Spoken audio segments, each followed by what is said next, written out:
In just a couple hours, it's now about 2:50 p.m. West Coast time.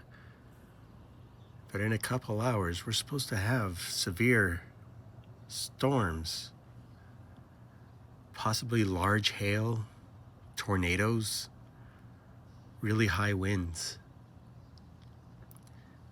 Right now, there's hardly a breeze.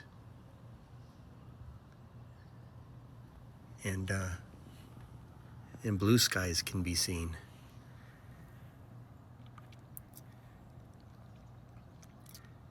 It's kind of eerie knowing that a nightmare is supposed to be coming soon.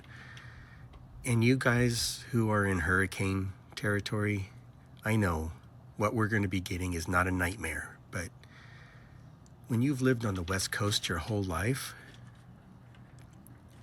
it is.